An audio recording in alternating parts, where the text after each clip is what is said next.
Hey guys, today I'm going to teach you how to change up your handwriting and how you can go from this to this by simply learning the basics to modern calligraphy. Perfect for any beginner.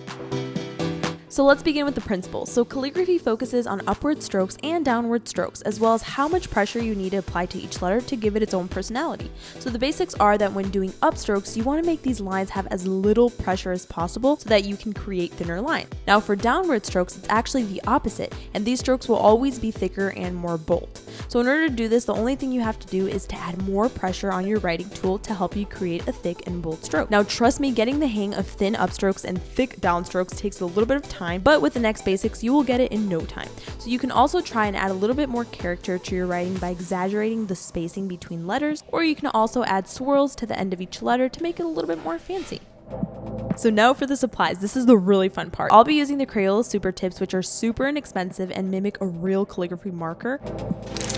I also use Crayola calligraphy markers, which are nice because they are dual-ended. I love Marvy color markers. They are by far my favorite. They're very easy to get used to and have a flexible tip, which is ideal when you're a beginner trying to learn the right amount of pressure for upstrokes and downstrokes. I also use a palette parallel pen, which are for a little bit more experience in old school calligraphy writing, but yet super fun to practice on as a beginner. I use these pens for more detail and full calligraphy. These were really great for me when I first was starting out, as well as, a very colorful fine liner for fun details within strokes, and a Pigma brush, which is the real deal, you guys. I love this one too. So to summarize, you'll basically need tools that have both a broad tip and a fine tip, or that can be a little bit flexible. Now these watercolor brushes are surprisingly really easy to handle as a beginner. They help write with perfect flow and control, plus they look super beautiful. Now a fancier tool, if you're more into digital and prefer to save your pieces all in one spot, would be an iPad Pro. It can be a great tool, especially if you want to, stay organized or perhaps even start selling your work. I also use the Belkin case, which is amazing to hold my Apple Pen and also the tips and stand my pen up while keeping it free of dust and denting. So something I also recommend is starting to create a really fun page of swatches of all of your tools, your pens, your markers, your brushes, so that you can pretty much pinpoint exactly the look you're trying to create and which brand of tools it was from. It's also just nice to see all in one page the differences between the thick strokes, the thin strokes that each tool gives off.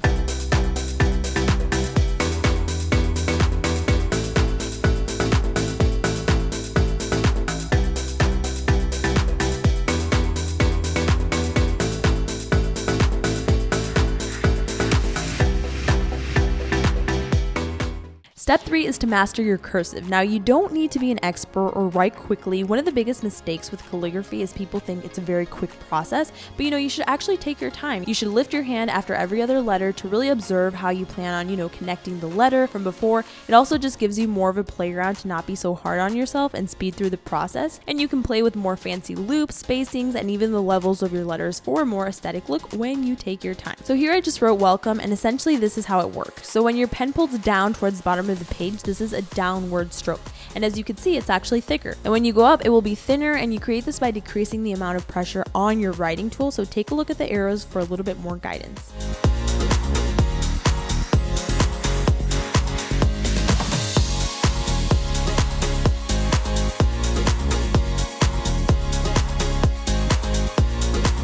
So if you're kind of lost and overwhelmed at this point, it's okay. The easiest way to practice calligraphy is to get calligraphy stencils. Now I'm going to link these, which are my favorite, and I recommend tracing over and over with different worksheets to just kind of familiarize yourself with the brush strokes, which are key to writing in calligraphy. So trust me, the more you practice by doing this over and over, the quicker you'll be able to do it on your own without a stencil. I also personally find this to be very therapeutic for me because I'm focusing on one thing while building a habit subconsciously, which I think is amazing. And with this particular stencils, I'm practicing with the Marvy color markers, which are bomb. They're so flexible. They make adding and removing pressure to be so effortless, which I love.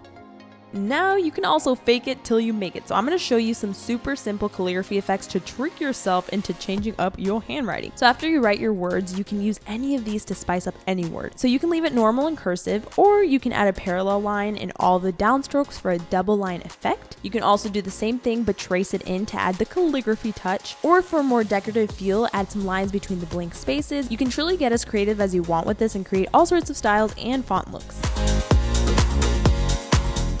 Another really effective way to learn calligraphy is to actually imitate fonts that you love. So my sister Angelica is actually a beast at calligraphy. So these are all of her pieces. And so I decided to practice by copying her work. So I have found this to be one of the simplest ways to actually learn, but also get super creative and challenge yourself with new inspiration. You guys should totally follow her. She is amazing at what she does. I'm gonna link her stuff down below. And for just a bonus, I wanted to include some really fun lettering ideas for you to try out, because you don't have to learn calligraphy in order to change up your handwriting. You can just play around with the length of your words or the width. You can stretch them out, make them more curved at the ends. You can also space out your letters for a little bit more of a fun dynamic effect. There are truly a million ways to change it up, and you just have to look around for inspiration and try your best to mimic it and give it your own style. I really hope that these tips have helped you. They've definitely helped me, and I'm still learning, but these are the basic steps that you cannot fail. And I can't wait to see what you guys create. Please share your hand lettering with me on Instagram or on Twitter. I would literally love to see it. Leave me a comment below letting me know from where in this beautiful world you are watching me. Thumbs up if you enjoyed, and join the family by subscribing down below. I love you guys so much. Don't forget to live weird or die normal. Bye!